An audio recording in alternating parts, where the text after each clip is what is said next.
tester certains trucs, en particulier pour la traduction. Genre bien mettre un anti-slash avant les apostrophes, escape sur sa caractère.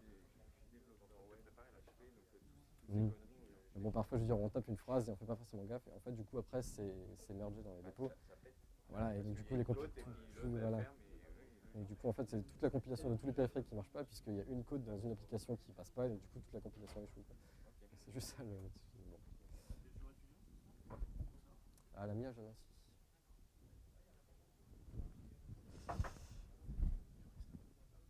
Je peux rester un peu si tu as besoin. Je lance le truc et je te vois. On va entamer notre. Pratique. Moi, je développe du logiciel pour la publicité dans des bars restaurants. C'est la publicité si tu veux. C'est plutôt back-office, il y a de PHP, il y a machin truc. Jusqu'ici, on l'a fait sur des iPads en HTML5. Maintenant, pour des raisons économiques, on veut basculer, parce qu'on utilise quoi? On utilise des tablettes sur des tables, si tu veux, dans des restaurants. Et on veut basculer sur des Android. On a fait des tests avec des no-brands, parce que c'est ça qui correspond, pas du tout cher. Voilà. Et justement, le problème qu'on a, parce que moi je cherche des sociétés ici en France, on fait des petites structures, vraiment, pour les associer à ce projet, justement pour cette partie Android. Et si tu connais ça, parce que j'ai vu que tu es bien dans le... Justement, ce qu'il nous faut, c'est quelqu'un qui prenne en charge, qui a une expérience, de mettre des ROM, si tu veux, dans des no-brands, qui seront comme ça pour longtemps. Oui, ça va commencer, oui. Et donc, si tu connais ça, si tu connais dans ce domaine, pour justement des gens qui pourraient... Je connais pas spécialement de gens qui font ça. Des tablettes, pas des téléphones. Hein. Oui, c'est la même chose de toute façon. Le système est le même. Hein, oui, mais bon, user interface, bon, il y a des choses. Oui. Voilà. Parce qu'on veut faire aussi de la création un peu automatique du contenu, un CMS côté serveur qui puisse télécharger des APK. Donc tu connais pas comme ça? Enfin, de connaissance, oui, moi-même, oui. Après, je connais pas de gens qui font ça. Ouais. Moi, ce qui m'intéresse, c'est une petite structure. Donc, voilà. Non, je connais pas. Voilà. Okay. Ça a été très intéressant. Merci. J'ai ma veste. J'ai ma veste. J'ai un micro-cravate. Voilà. Oui. Donc on entend tout ce que tu disais dehors. Je n'écouterai pas.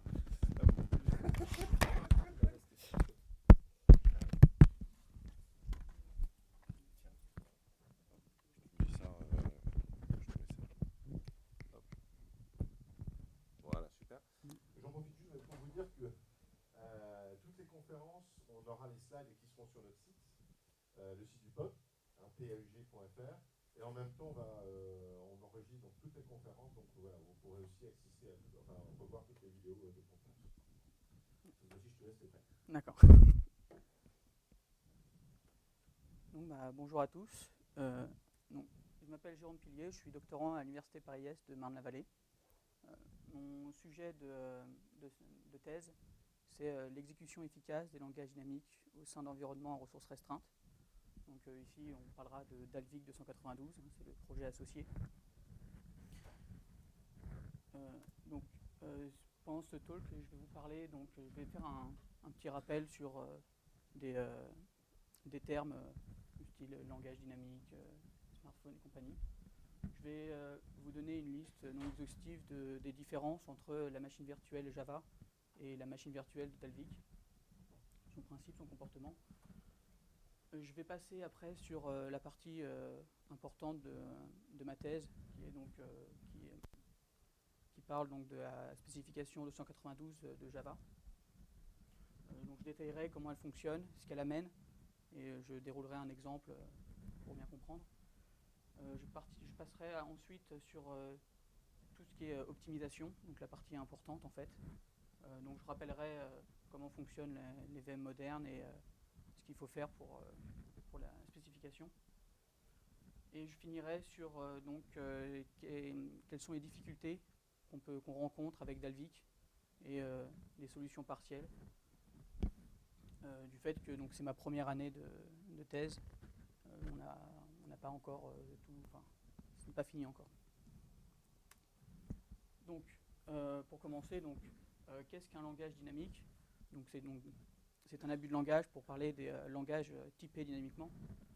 La différence qu'ils ont par rapport aux langages typés statiquement, c'est que leur type et leur sémantique sont déterminés lors de l'exécution. Si on prend par exemple le symbole plus, on va devoir savoir si on veut faire l'addition sur les entiers ou sur les réels. Pour un langage statique, c'est lors de la compilation que ce sera déterminé. Pour un langage dynamique, lors de l'exécution. Au niveau des langages dynamiques, chaque langage dynamique a sa propre sémantique. On peut reprendre l'exemple du plus. Pour certains langages, ça va symboliser la concaténation de chaînes de caractères. Pour d'autres, vous aurez le symbole point, ou voire cette fonctionnalité n'existera même pas. En ce qui concerne les smartphones et tablettes, donc tout le monde voit ce que c'est, il y en a de plus en plus. Et alors, qu'est-ce qu'il faut savoir dessus? C'est que malgré le fait qu'il y ait des processeurs de plus en plus puissants, qu'il y ait de la mémoire de plus en plus dans ces appareils, ça reste des environnements à ressources restreintes. C'est-à-dire que la puissance de calcul et la mémoire sont limitées du fait de leur consommation en énergie. Alors, on est toujours limité au niveau de la batterie. Ça ne sert à rien d'avoir une énorme machine de calcul si elle dure que quelques secondes. Ces environnements embarquent des systèmes d'exploitation, le plus utilisé étant Android, qui cette année a dépassé les 50% des parts de marché. Android utilise la technologie Java au sein de sa machine virtuelle, Dalvik, ce qui fait que Dalvik comprend le Java, mais ne comprend pas en natif les langages dynamiques. Donc on va voir en quoi sont différentes ces deux machines virtuelles. Donc tout d'abord, la machine virtuelle Java est une machine à piles, contrairement à Dalvik, qui est une machine à registre infini. Qu'est-ce que ça change? Toutes les instructions sont différentes. Pourquoi une machine à registre pour Dalvik? Ça réduit le nombre d'instructions d'à peu près 25%. Par contre, ça augmente la taille du code. L'avantage aussi, c'est que les instructions peuvent être optimisées. Donc ça a été fait complètement pour alléger au niveau des instructions. Dalvik comprend en grande majorité la spécification de Java 6, pas en sa totalité.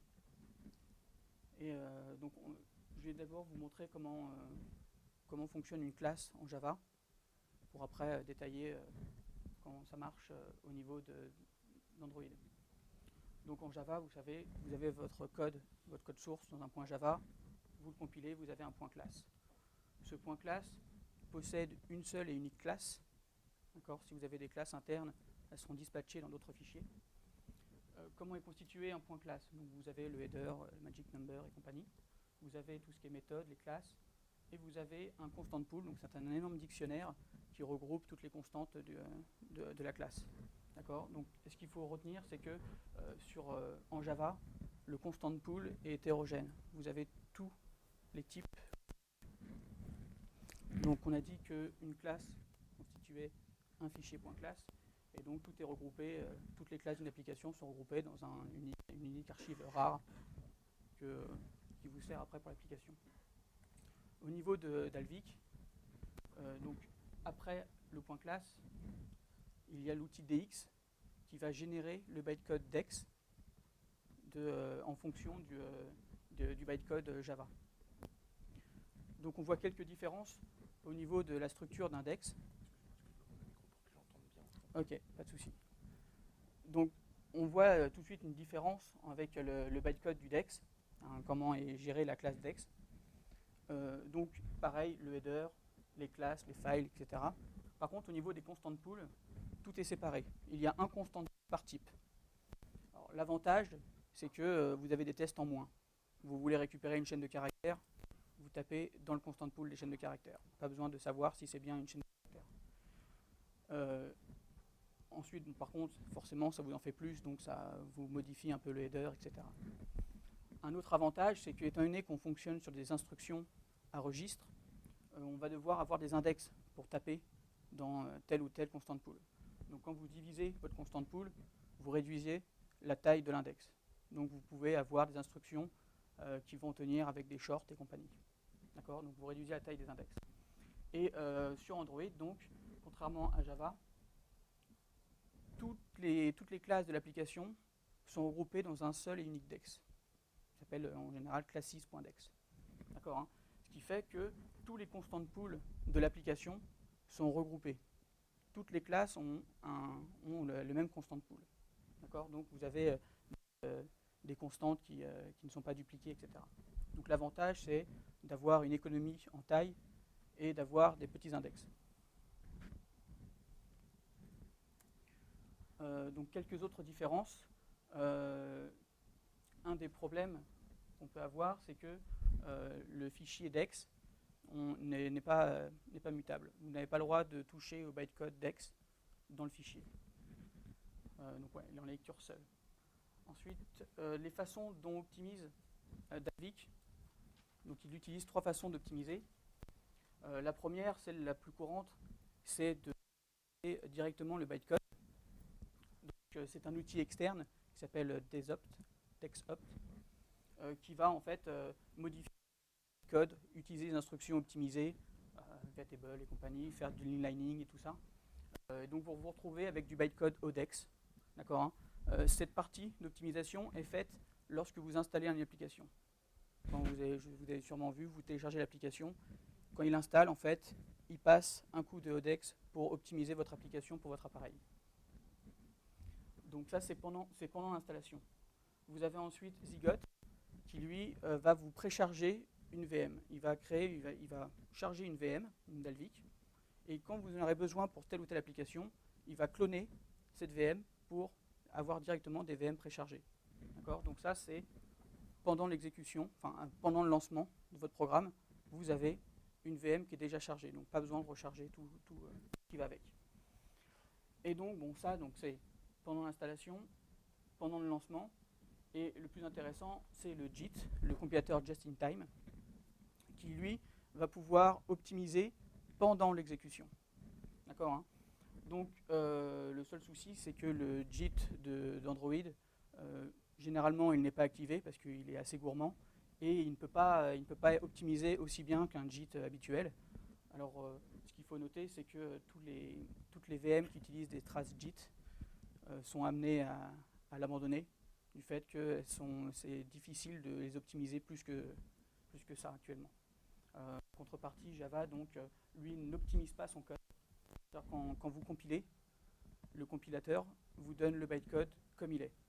Il n'optimise pas du tout ce qui se passe. Ça sera le JIT qui fera tout pendant l'exécution. On peut se permettre avec Java d'avoir, en général on est sur une machine sur le secteur, on peut avoir une consommation d'énergie, une consommation au niveau de la mémoire. Et donc un dernier point important pour Dalvik, c'est au niveau de sa gestion de la mémoire avec son garbage collector. Il est minime. Le souci, c'est que donc il y a deux exemples assez faciles. Il ne peut pas bouger les éléments en mémoire, d'accord, hein? Donc il ne peut pas avoir un comportement générationnel. L'erreur assez fréquente qui arrive, c'est au niveau des interfaces graphiques. Vous avez une image, vous avez théoriquement la place en mémoire, mais vous n'avez pas suffisamment de place en continu pour pouvoir poser votre image en mémoire. Donc, plus assez de mémoire. Deuxième problème, il ne peut pas décharger de classe à la volée. Donc ça, c'est assez problématique. Il pourra supprimer, il va pouvoir faire des trous dans votre mémoire, mais en gros, on peut le considérer comme un malloc ou un free avec en C. D'accord, il ne bouge rien derrière. Donc je vais passer sur le fonctionnement de la JSR 292. Donc on a une machine virtuelle Java. Elle arrive avec une infrastructure assez imposante, donc un JIT assez puissant. Elle a 4 garbage collectors différents avec des cumuls, elle peut arriver jusqu'à 9. Des combinaisons, c'est-à-dire des combinaisons des garbage collection. Et à côté de ça, on a des langages dynamiques. Alors là, j'ai pris Ruby, Python et Rhino. C'est intéressant pour ces langages dynamiques de pouvoir utiliser les infrastructures d'une VM, de la JVM en elle-même. Mais le souci, c'est que ces langages dynamiques sont dynamiques et les instructions de la machine virtuelle Java, elles sont statiques. Il faut donc aux développeurs des langages dynamiques développer et simuler leur propre runtime, leur propre circuit d'exécution au niveau de la machine. Donc ce qui est assez complexe à faire, prend beaucoup de temps et en plus de ça, pas forcément optimal.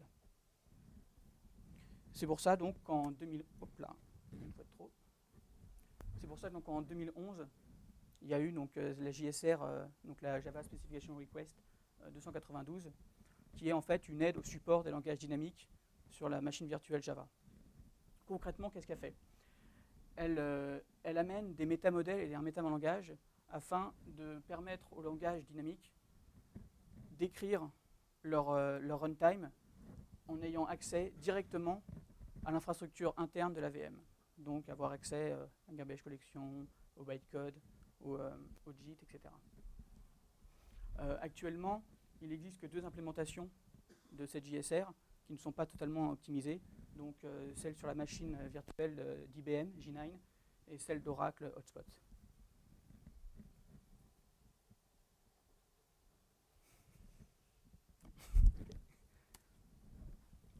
Qu'amène la JSR 292 donc, elle amène une nouvelle instruction. Donc pour les machines virtuelles, amener une instruction, c'est extrêmement difficile. Donc là, ça fait 15 ans qu'il n'y a pas eu de nouvelle instruction dans la JVM.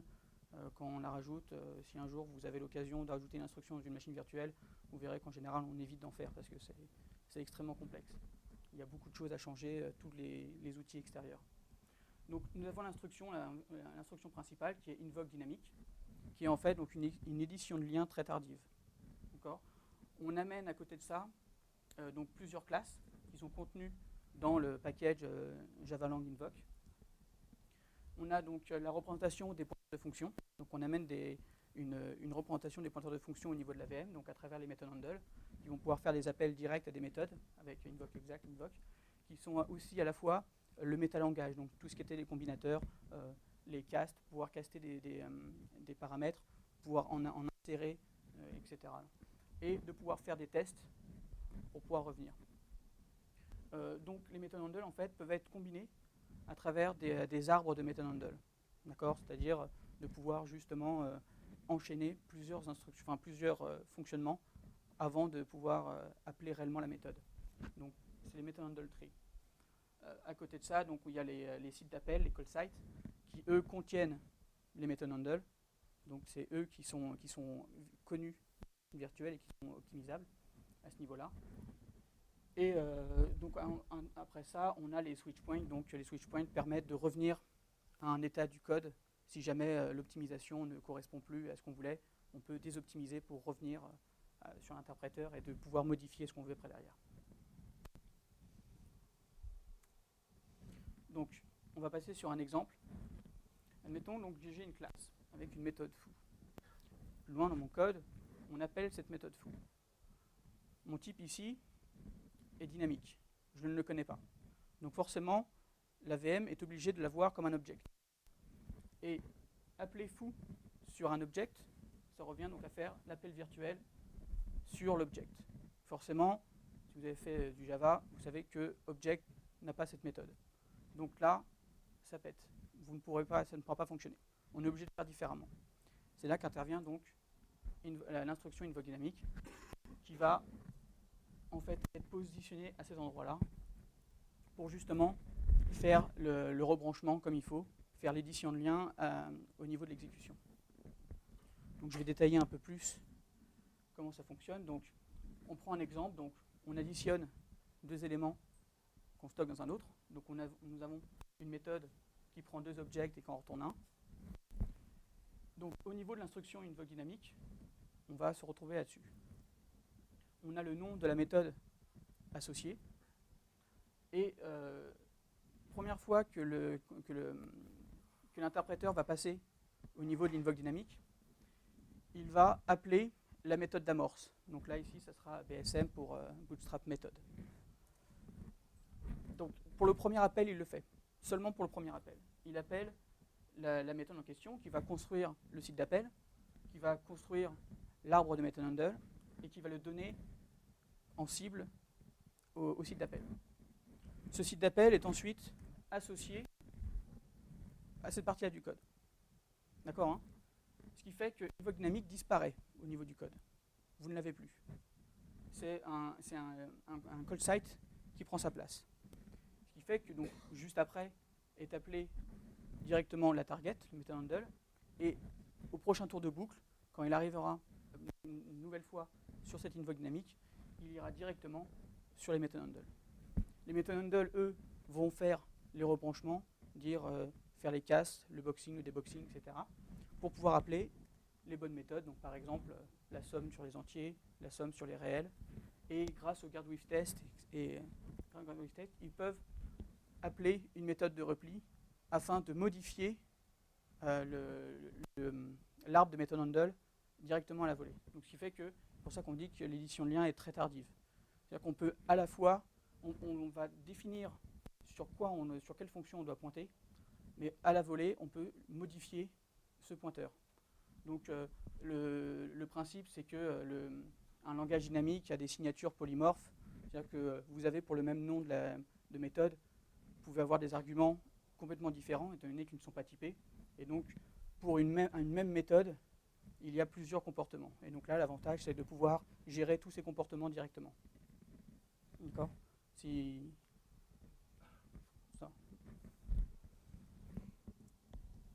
On va passer donc à l'optimisation. Oui, le talk durera un peu moins de temps parce que justement, si vous avez des questions directement à la rigueur pour détailler certaines choses, ça ne me dérange pas.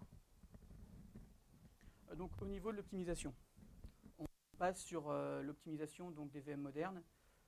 Qu'est-ce qui se passe? Donc là, vous avez un exemple. Bon, c'est un exemple avec le JIT, la JVM, mais tous ont cette même structure en question.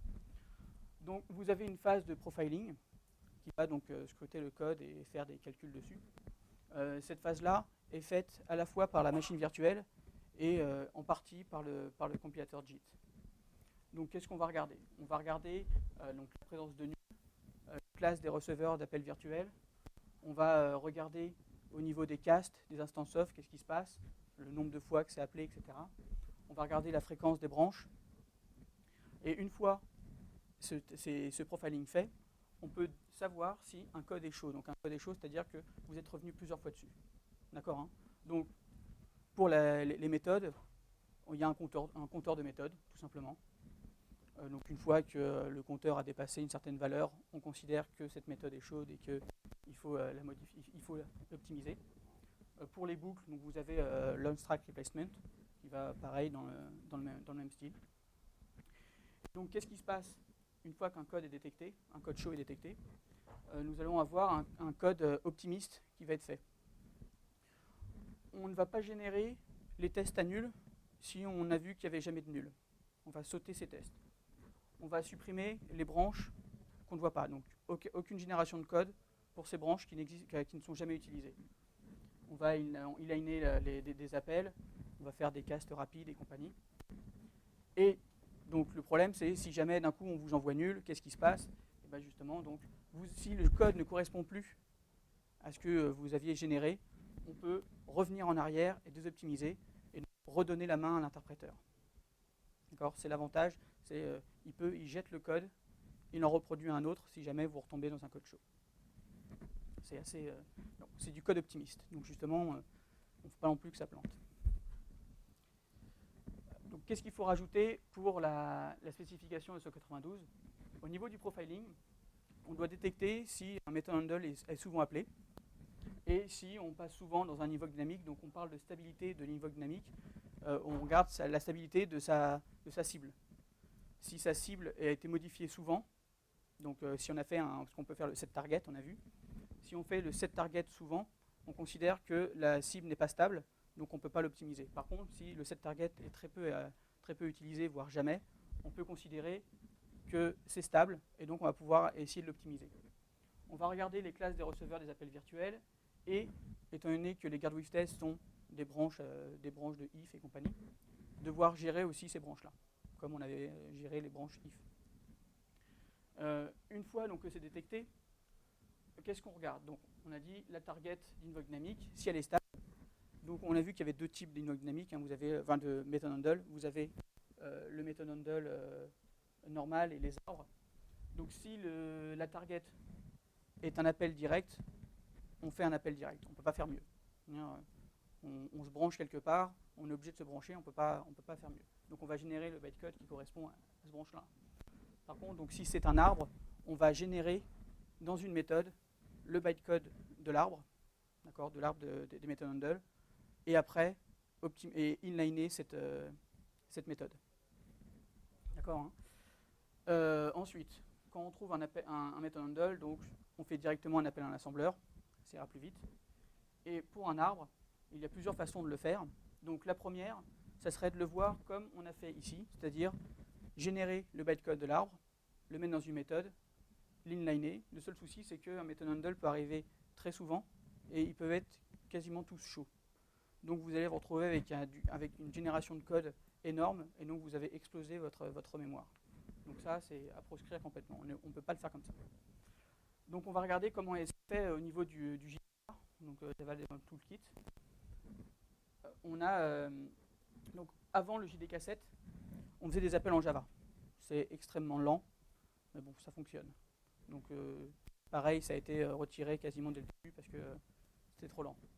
Au niveau du JDK 7, la machine virtuelle va donner la main à un autre interpréteur, un mini-interpréteur qui est spécialisé dans les arbres de method handle. Donc il va voir les arbres comme étant des AST, il va aller beaucoup plus vite, bon c'est toujours pas la meilleure façon, mais il va aller beaucoup plus vite et pour pouvoir traiter les method handle. Donc par exemple, il va faire du tie call, c'est-à-dire la récursion terminale au niveau en se disant que étant donné que j'ai toujours des method handle, je peux réutiliser les mêmes emplacements au niveau de la pile pour pas avoir des explosions de piles. Et donc au niveau du JDK 8, qui n'est pas encore sorti mais que vous pouvez trouver sur internet en attendant, donc je ne vais pas détailler trop parce que c'est une façon assez complexe qu'ils font. Donc ils utilisent ce qu'ils appellent les lambda forms, qui est en fait une sorte de code à trous, et les paramètres des method handle sont donnés directement au JIT, qui lui va créer un objet JIT directement. C'est assez spécial, c'est un peu bizarre. L'avantage, c'est que vous avez toujours la même convention d'appel. Vous gardez la convention d'appel habituelle au niveau de l'exécution des appels de méthode. Donc, les problèmes qui arrivent au niveau de Dalvik. Donc, on peut considérer Dalvik comme étant une version mobile de la machine virtuelle Java. De ce fait, elle a quand même pas mal de choses qui lui manquent, beaucoup de fonctionnalités, pour qu'elle puisse fonctionner sans consommer de mémoire. Si on veut exécuter des langages dynamiques, à l'heure actuelle, c'est impensable. On peut le faire, mais ça serait vraiment tellement peu optimal que les développeurs n'essayent même pas de le faire. L'idée est donc de ramener la spécification de 192, donc l'amener, c'est-à-dire la transposer, car il y a quand même des différences au niveau, justement, une machine à pile, une machine à registre, la façon dont on gère Dalvik, tout ça, et de ramener la machine virtuelle, de ramener dans la machine virtuelle Dalvik toutes les fonctionnalités de la VM, de la JVM, nécessaires pour exécuter la GSR 192. Donc il y a la réification des pointeurs de fonction avec les method handle. Il y a tous les combinateurs algébriques, donc j'ai dit pour pouvoir caster, pour pouvoir insérer, pour pouvoir modifier avant les appels, les tests et tout ça. Donc le métalangage et certains mécanismes, donc la désoptimisation, etc. Et là, je vais vous parler de quelques solutions. Ces solutions donc, ne sont pas validées pour le moment. Donc, comme je vous ai dit, je suis au début de ma thèse et ce sont des idées qu'on a pour le moment. Donc déjà, on regarde qu'est-ce qui se passe au niveau quand on détecte un method handle chaud, donc qu'on appelait souvent. Si c'est un method handle simple, c'est-à-dire juste un appel, un invoke ou un invoke exact, on va avoir un bytecode spécifique. On va juste écrire le bytecode spécifique, histoire d'avoir quelque chose de plus rapide que de faire des appels dans l'interpréteur. Si par contre nous avons un arbre, là on va essayer de les regrouper entre eux. Donc ce qu'il faut savoir, c'est que pour construire un arbre de method handle, si on veut en construire plusieurs, tous ces arbres vont être construits à peu près de la même façon. On aura souvent des arbres qui auront à peu près la même tête. Donc le but du jeu est de pouvoir regrouper ces arbres au sein du même code. Donc on va parler d'un squelette.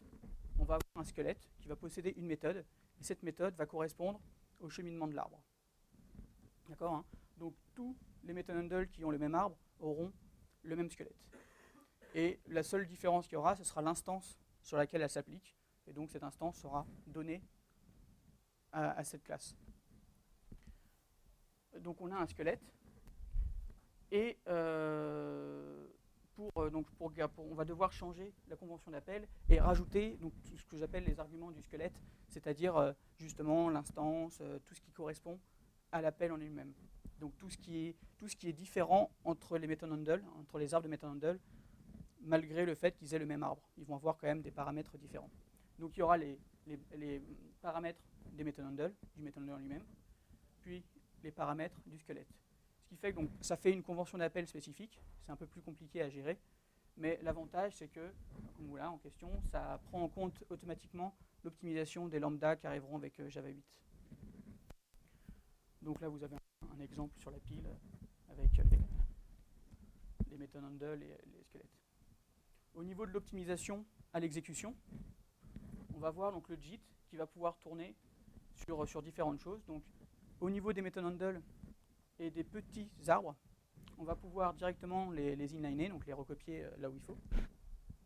Et au niveau du squelette, étant donné que c'est un code Java de base, qui sera créé par la VM et non par un être humain, donc ce qui fait que l'avantage qu'il y a à faire créer une classe par la VM, c'est que vous n'avez pas les limitations du langage. La VM permet beaucoup plus de choses que le langage. Donc si vous travaillez directement à partir de la VM, vous avez beaucoup de choses que vous pouvez vous abstraire, et donc vous pouvez aller beaucoup plus vite. Mais donc, étant donné que ça reste du bytecode Java, il peut être passé au niveau du compilateur JIT. Donc, voilà. Hop. Donc, pour conclure, j'aimerais parler donc, de l'avancement, là où j'en suis dans ce projet. Au niveau du code, je me base pour le moment sur Ice Cream Sandwich, donc la version 4.0. Ça doit être la 4.04, je crois. Étant donné que les modifications que je fais dessus pourront après passer sur les autres versions, mais pour le moment, j'aimerais avoir une version stable, même si elle sera un peu plus ancienne par rapport à la dernière version, mais de pouvoir faire mes tests dessus pour pouvoir après les porter sur les autres, sur la dernière version, la dernière monture d'Android. Donc les instructions ont été ajoutées, parce que donc on parle d'invoke dynamique, mais forcément on rajoute des instructions au niveau du LDC, au niveau du method handle, etc. On rajoute beaucoup de choses. Donc forcément un nouveau format DEX, parce que donc il faut pouvoir compiler entièrement Android avec Java 7, d'accord, hein, donc avec le compilateur Java C, version 7. Donc il faut un nouveau format de DEX. Donc là pour le moment on arrive à générer donc à partir du bytecode de Java 7 des DEX. Donc qui prennent en compte invoke dynamique, les méthodes handle, etc.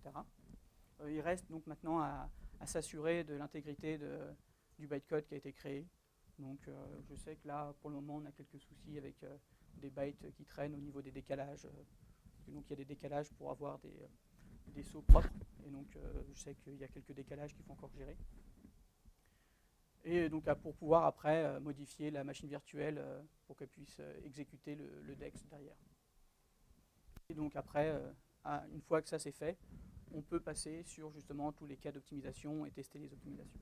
Donc là, je suis plus sur une phase de remise à niveau d'Alvik pour pouvoir accepter pour pouvoir commencer après les optimisations. Quel est l'intérêt de cette JSR pour Dalvik? Parce que donc, premièrement, tout simplement, vous avez amené les langages dynamiques sur une machine, ça amène toute la communauté qui va avec. Donc vous avez plus de développeurs qui voudront utiliser Dalvik. Donc plus d'applications, etc. Au niveau des développeurs de langage dynamique, qu'est-ce que ça apporte? Et ça apporte qu'en ce moment, Dalvik est vu comme une machine particulière. S'ils veulent porter leur langage, que leur langage soit interprété par la machine virtuelle Dalvik, ils doivent la considérer comme une machine virtuelle à part entière, complètement différente d'autres machines Java. Donc pouvoir amener la spécification de 192, eux, ça leur abstrait cette partie-là, donc ça évite un frein pour eux. comme je vous l'ai dit, hein, sans la JSR, c'est un calvaire pour le faire. Et pour les développeurs qui vont développer des applications, ça permet d'utiliser toutes les évolutions de Java, donc le sucre syntaxique, l'écriture en diamant, les améliorations au niveau de la gestion, etc., les rapidités d'appel. Et étant donné que Java continue d'évoluer, donc là on va passer à Java 8 dans une année ou deux, je crois que c'est en 2013, je suis plus sûr. Par exemple, donc Java 8 amène les lambdas à travers Invoke Dynamic. Ils optimisent l'introspection, donc la réflexion, à travers, pareil, Invoke Dynamic. Invoke Dynamic est un petit peu au centre des évolutions, étant donné qu'il permet de jouer avec la VM très facilement et de pouvoir modifier à la volée tout ce que vous voulez faire. Donc, en gros, si Dalvik reste sur la spécification Java 6, on va avoir des développeurs qui vont se lasser et qui vont arrêter de développer sur Android parce que vous êtes toujours à l'ancienne, quoi. Donc le but du jeu, voilà, c'est ça, c'est de pouvoir exécuter les langages sur la VM Dalvik, mais de façon efficace et optimale. Pas juste, parce que là, donc, on peut le faire, mais je vous le déconseille. Et de toute façon, ça va être super dur. Voilà. Je vous remercie. Merci de m'écouter.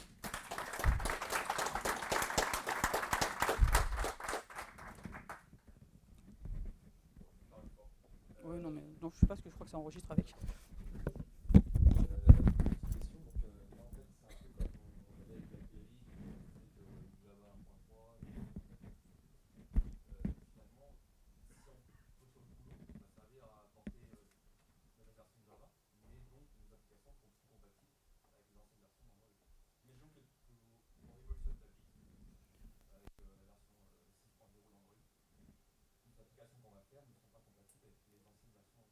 Alors, déjà, les applications, quand vous faites une application sur Android 4, vous avez des incompatibilités avec Android 2.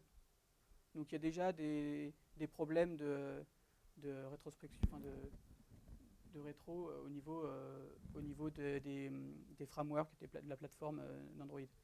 Donc il y a déjà des soucis. Là, le principe, c'est après, on peut le poser quelque part, mais on peut l'intégrer un peu partout. Étant donné qu'en fait, le but du jeu, c'est d'ajouter une instruction. Et qu'importe la machine virtuelle en elle-même, que ce soit JamVM, que ce soit Hotspot, que ce soit Gnime ou que ce soit Dalvik, en général, on ne rajoute pas d'instructions. Donc il y a toujours le même nombre d'instructions dans Android 4 que dans Android 1. Ça n'a jamais bougé. Le bytecode n'a jamais bougé. Donc on peut, à la rigueur, s'il faut, on peut bouger ça de deux endroits. Mais de toute façon, déjà de base, Android n'est pas forcément friand de la rétrocompatibilité. Aujourd'hui, on ajoute des fonctionnalités, etc., des méthodes qui sont complètement compatibles. Mais là, si on revient à un test différent, est-ce que du coup, c'est carrément qu'on est en train de lire? Alors, mis à part l'utilisation des invoques dynamiques, donc ça sera quand même des applications propres. Après, c'est l'utilisation des lambdas, l'utilisation de la réflexion comme il faut, mais à savoir que donc DEX, de l'outil DX, génère le bytecode DEX à partir du bytecode Java. Donc par exemple, là, je n'ai pas rajouté tout le sucre syntaxique, donc je parlais de l'écriture en diamant. On n'a pas besoin, si je compile avec Java C7 quelque chose, il va me sortir de toute façon du bytecode. Si ce bytecode-là n'intègre pas les method handle ni les invoques dynamiques, il sera vu par DEX de la même façon. Il n'y a aucun souci. Alors, ça sera compatible si ça n'a pas touché, si ça n'a pas bougé. Et de toute façon, on peut toujours recompiler avec Java 6 s'il le faut. Si le code n'a pas d'intérêt à être compilé avec Java 7, ce n'est pas important. Et comme les versions du compilateur Java sont rétrocompatibles, il suffit de demander à Java C7 de compiler en disant que c'est du Java 6, en mettant le -target et le -source. Et il va directement justement générer le bytecode associé à la bonne version de Java. Sur un langage générique type Jury, par exemple, l'interpréteur c'est pas plus malin d'essayer deux options, soit utiliser un interpréteur natif dans Android, ou deux, de l'embarquer dans Android, et comme ça il y aurait, plus de problème de compatibilité. On peut par exemple en Ruby Le souci, c'est que d'avoir des interpréteurs pour, en fait, comme j'ai dit tout à l'heure, chaque langage a sa propre sémantique. Donc si Ruby amène son interpréteur, alors Python devra amener son interpréteur et Groovy devra amener son interpréteur. Bah après, l'avantage, c'est que c'est au développeur de le faire. On ne demande pas à la machine directement de le faire. Alors que là, s'ils doivent amener un interpréteur, il faudra qu'il soit dans les sources pour pouvoir accéder à l'infrastructure elle-même.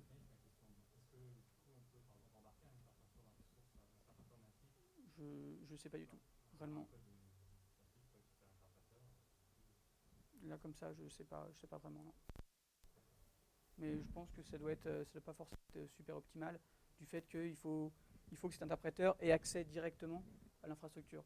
On ne peut pas se dire simplement on va interpréter le code et se dire en fait il va falloir générer le bytecode nécessaire au DEX parce que c'est quand même lui qui sera lu au final et donc c'est à travers ce DEX là que sera lu le garbage collector, que sera lu, que le garbage collector va pouvoir fonctionner, que le JIT va pouvoir fonctionner, que tout le reste va pouvoir fonctionner.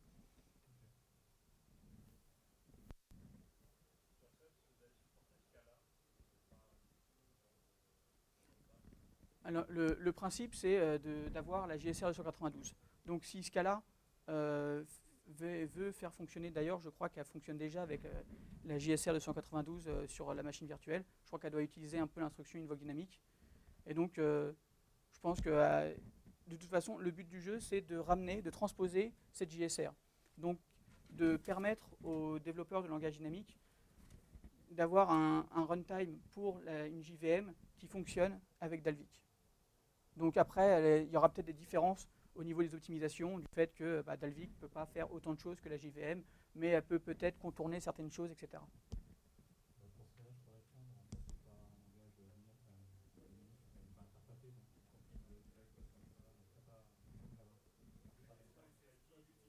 Oui. Il l'utilise pas encore ?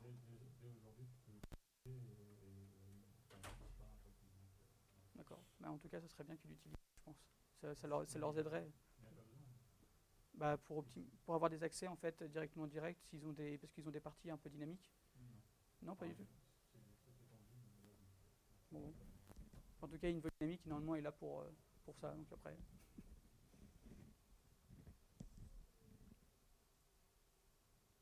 Quelqu'un d'autre, non ? Non. J'avais oublié juste de dire comme ça en question. Il y a des choses qu'on ne sait pas du tout comment faire pour le moment. Par exemple, au niveau de la désoptimisation, étant donné qu'on ne peut pas décharger des classes, le fait de générer trop de code, donc le but du jeu c'est de générer le moins de code possible, parce que donc vous avez un problème de mémoire à ce niveau-là. Donc le souci c'est que même si on génère et qu'on veut supprimer ce code, on ne peut pas le faire. On ne peut pas décharger le code, je vous ai dit tout à l'heure que le garbage collector ne savait pas le faire. Donc au niveau de la désoptimisation, on ne sait pas encore exactement comment faire à ce niveau-là. Donc il y a encore pas mal de problèmes qu'on ne sait pas résoudre. Là c'est une idée de comment résoudre par exemple l'optimisation des method handle, etc. Mais au niveau ce que j'avais appelé le switch point, ce qui est appelé le switch point, la classe switch point, elle ne peut pas forcément, on ne sait pas encore exactement faire. C'est à quel niveau qu'on ne peut pas décharger le code? C'est au niveau de la JSR 292 ou c'est au niveau de Dalvik? C'est au niveau de Dalvik, c'est le garbage collector de Dalvik qui ne sait pas décharger du code. Donc en gros, il peut faire des trous dans la mémoire en supprimant des objets, mais il ne peut pas décharger une classe complète. En fait, la seule chose qu'il peut faire, s'il veut décharger du code, c'est de tuer la VM. Donc ce qui n'est pas vraiment intéressant. Il faut trouver un autre moyen. La JV, justement, l'avantage du switch point, c'est il permet ça en fait. Au niveau, le niveau d'invoke dynamique, oui, comme j'ai dit en question, l'implémentation au niveau d'Oracle et au niveau d'IBM ne sont pas optimales à 100%. Il y a encore beaucoup de choses à voir et donc justement le principe de porter, de regarder ce qui se passe avec Dalvik permet de regarder ce qui se passe par exemple avec la machine virtuelle ARM JAMVM par exemple et pareil d'avoir des idées de comment faire sur les machines clients et les machines serveurs existantes. Donc en gros là je fais mes études sur Dalvik parce que donc elle a un avantage, le code est open source, il y a des instructions donc le code est moins gros à générer, mais tous les tests qui seront faits pourront être utiles pour d'autres machines virtuelles, même existantes. Le but du jeu, c'est d'avoir quelque chose d'optimal, et ça ne ferait pas de mal à une machine client d'avoir quelque chose d'optimal aussi. Ça pose vraiment un problème de ne pas pouvoir décharger des classes entières. Parce qu'a priori, en tout cas, si c'est une classe du framework, elle va vraiment être utilisée un peu partout. Bah là, ce ne sera pas une classe du framework, justement. Ce sera une classe générée. C'est-à-dire qu'on va devoir générer du bytecode. Et ce bytecode-là, si jamais il est plus optimal, on va devoir le supprimer. Donc le souci, c'est que là, on ne pourra pas le supprimer. Donc il sera toujours là. On l'utilisera pas, mais il sera toujours là. Donc c'est un souci pour le moment. Une autre question un peu naïve, mais est-ce que c'est déconnant de dire que vous pouvez, au lieu d'utiliser la JVM d'Oracle, Dalvik sur x86? Il y a un portage de Dalvik par Intel, je crois. Pas sur Android, Ah, réellement, je sais pas du tout. Je pense que de toute façon, oui, parce que alors après, ça va partir des architectures, mais il y a des distributions qui tournent sur Android, qui tournent sur ARM et compagnie, et qui utilisent tout ce qui est Android derrière. En fait, la machine virtuelle, elle, est bien comprise par Android. Donc voilà, la machine virtuelle Dalvik a été conçue pour les environnements à ressources restreintes. Donc en fait, elle a été entièrement conçue pour ça. Android a été fait avec pour ça. Donc c'est spécialement conçu exprès. Donc après, elle peut tourner, je suppose, en dehors, mais est-ce que c'est intéressant? Je ne sais pas. Étant donné qu'il faudrait avoir une architecture restreinte. Sinon, c'est pas. Disons que voilà, une machine virtuelle Java de base fonctionnera beaucoup mieux. Du fait que la logic tournera plus facilement, le garbage collector, elle en a à foison et assez s'optimiser par rapport à ça.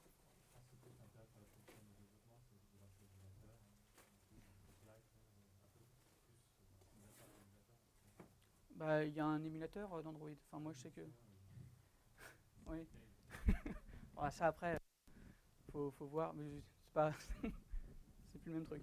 Enfin, c'est pas de mon ressort.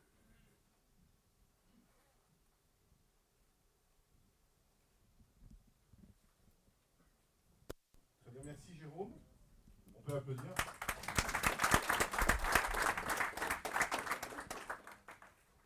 Donc ouais, on a trouvé que toi sur Dalvik en France, donc c'est très bien de faire une conférence là-dessus. Donc on va continuer, je propose qu'on fasse une petite pause là, de 3-4 minutes avant qu'on fasse la prochaine conférence avec Maxime, qui vient de Toulouse. Et donc merci aussi de venir d'aussi loin. Il nous a mis le soleil.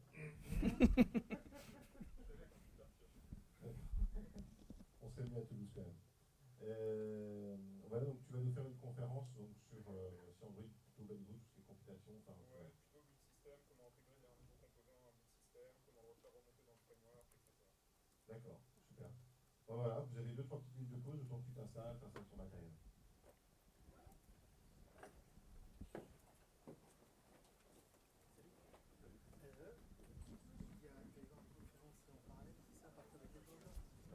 Vers 17h, il y a plusieurs comptes en parallèle. Alors, donc là, tu as 17h en bloqué. Ensuite, voilà, on a Firefox, OS, et normalement. Non, c'est juste pour avoir un concurrent un peu Android. Quoi. On va donner un Firefox. Ouais, faut faire. Non, mais c'est juste, moi j'ai envie de voir ce qu'ils font un peu Firefox OS, donc savoir comment ils se positionnent, c'est toujours intéressant. Voilà.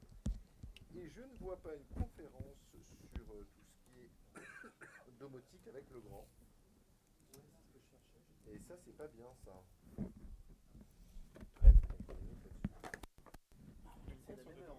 Ouais, ouais, c'est à 17h. C'est à 17h. Sur la domotique le grand. J'en parlais là. Avant de l'oublier. Je vais te dire ça tout de suite parce que j'ai la salle dans le tir normalement. Pire, ce sera pas très très. Ouais, non, parce que celui d'avant, il était parti avec. J'ai fait. Pas de micro pour moi?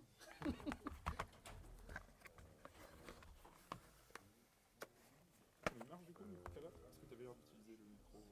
Apparemment, c'est en fait, tu es directement branché sur la caméra. Avec le micro-cravate? Ouais. Bah, si, avec le micro-cravate, tu es branché, mais avec lui aussi. Mais apparemment, en fait, disons que lui, il rediffuse en même temps, alors que lui, non, en fait. Donc, ce qui fait qu'il y a des gens au fond de la salle qui n'entendaient pas forcément.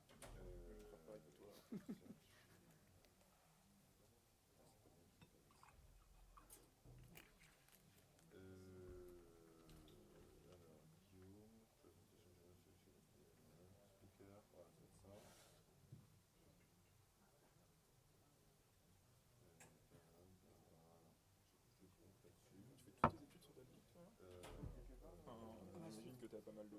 En Rome-Luxembourg, Enfin, c'est étonnant du coup, comme c'était hyper... Enfin, il fasse utiliser Delphic. En fait, mon encadrant, c'est lui qui a travaillé sur la JSR 92. D'accord. Il a passé les 5 années dessus, etc. Et il avait soit, pour un sujet de thèse, il m'avait soit je devais concevoir justement un langage dynamique qui tournerait sur la VM pour le domaine de la recherche, soit de jouer en fait avec Dalvik. Pour implémenter le GSR. Voilà, ouais. Et donc ça... Il y en a un qui est plus rigolo que l'autre. Voilà. Oh, bah, créer un langage, ça aurait pu être marrant aussi. Mais je me suis dit, en fait, au début, j'étais pas sûr de ce que je voulais faire. Donc je me suis dit, tant qu'à faire, au pire, d'avoir travaillé sur Dalvik, c'est toujours mieux vu pour une entreprise que d'avoir créé son propre langage à côté. Donc je me suis dit, et puis au final, ça m'intéresse beaucoup, donc je reste. Mais au début, j'étais pas sûr. C'est pour ça que je me suis laissé une petite porte ouverte au cas où. Enfin, voilà.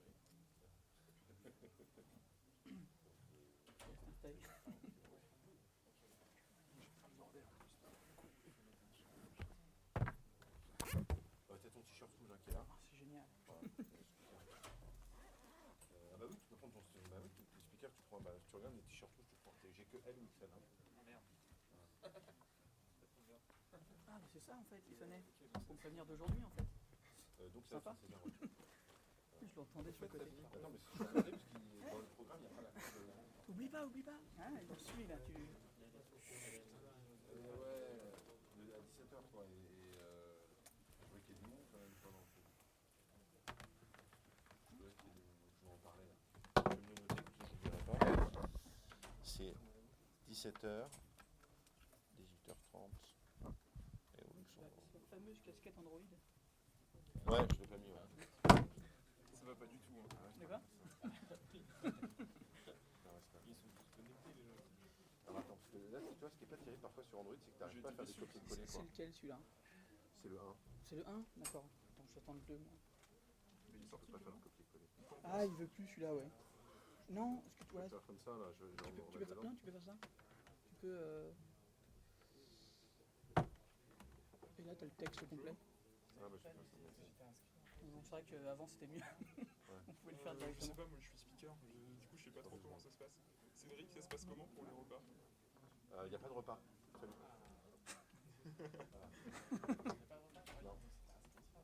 Bah ouais, c'est ce qu'il m'avait dit et finalement on s'est fait avoir parce qu'il n'y en a pas. Je suis désolé, il n'y a que les gens de la FedCon qui ont des repas, qui eux ont commandé et ont payé, mais je pensais qu'on allait avoir des Ouais, repas. c'est pas grave, on va aller au Fouquet, j'ai vu qu'il était juste à côté. Non, on fait tout d'affilée. Là, t'as une grosse prise. Ça s'arrête jusqu'à 14h30.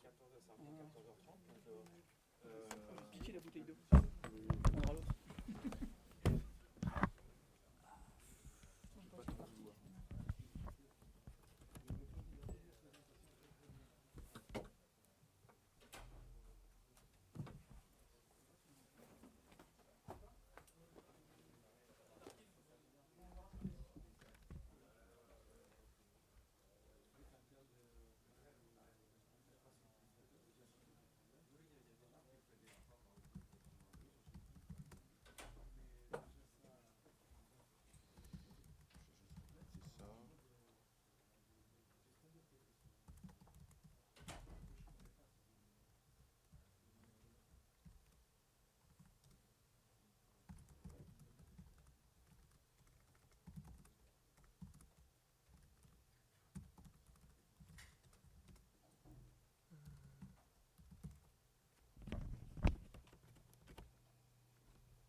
je sais pas. Vous gérez Ouais. comment les heures? Non, mais on va dire. Ok. Alors attends, Parce qu'on m'entend sur les... non mais là c'est parce qu'on comme on te filme. Ah, du coup, il faut les deux. Ouais, il faut les deux, ouais, ça D'accord, dérange pas. c'est pas grave. On va mettre les deux. Et ça, je vais te le mettre.